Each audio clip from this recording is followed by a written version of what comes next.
Halo sahabat Kadera Sehat, salam sehat dan bahagia. Jumpa lagi dalam tayangan kali ini yaitu kateter. Mari kita membahas tentang apa itu kateter. Kateter urin yaitu memasukkan selang karet atau plastik atau kateter ke dalam vesika urinaria atau kandung kemih melalui uretra menurut Asmadi 2008. Kateter urin adalah peralatan medis untuk pasien yang memiliki masalah pada saluran kemih atau kandung kemih. Ada 3 macam kateter kandung kemih, yaitu kateter dengan selang pembuangan 1 buah, kateter dengan selang pembuangan 2 buah, dan kateter dengan selang pembuangan 3 buah. Saluran pembuangan ini dinamakan dengan lumen.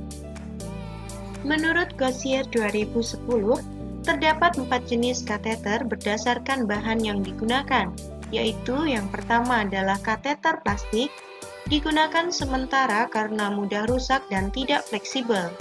Yang kedua adalah kateter lateks atau karet, digunakan untuk penggunaan atau pemakaian dalam jangka waktu singkat, kurang dari 2 atau 3 minggu.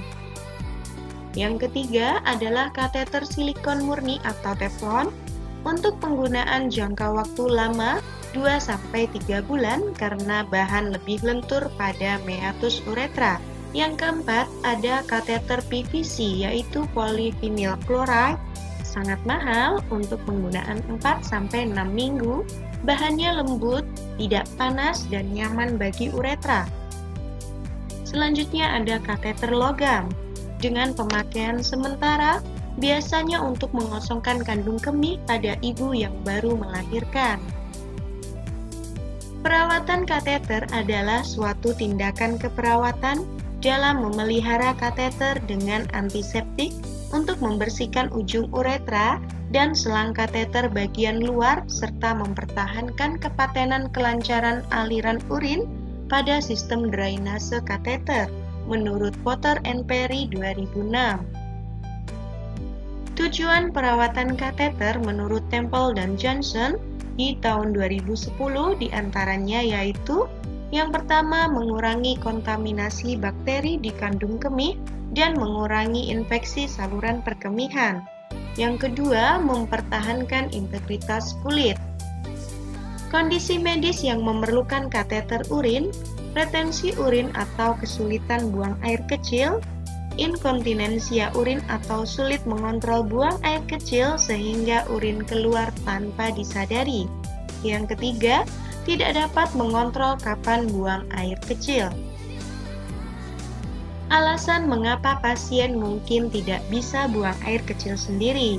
Yang pertama ada aliran urin tersumbat karena batu kandung kemih atau batu ginjal. Yang kedua, pembekuan darah dalam urin atau pembesaran kelenjar prostat yang parah.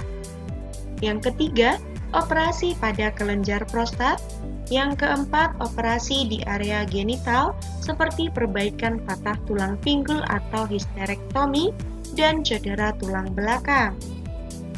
Selanjutnya ada spina bifida, cacat lahir atau kelainan pada perkembangan tulang belakang, dan cedera pada saraf kandung kemih, lalu tumor dalam saluran kemih atau organ reproduksi. Dan ada juga kondisi yang mengganggu fungsi mental, misalnya demensia. Lalu penggunaan obat-obatan yang merusak kemampuan otot kandung kemih untuk memeras yang menyebabkan urin tetap tersangkut di kandung kemih.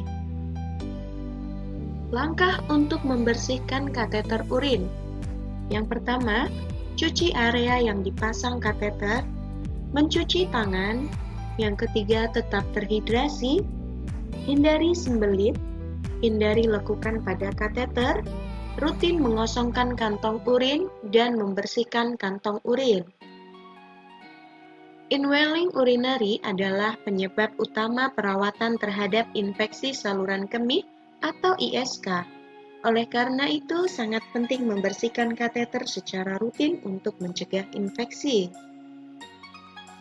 Tanda dan gejala infeksi saluran kemih meliputi demam meriang, sakit kepala, urin keruh karena nanah, sensasi terbakar pada uretra atau daerah genital, bocornya urin keluar dari kateter, darah dalam urin, urin berbau busuk, dan nyeri punggung bawah serta pegal-pegal.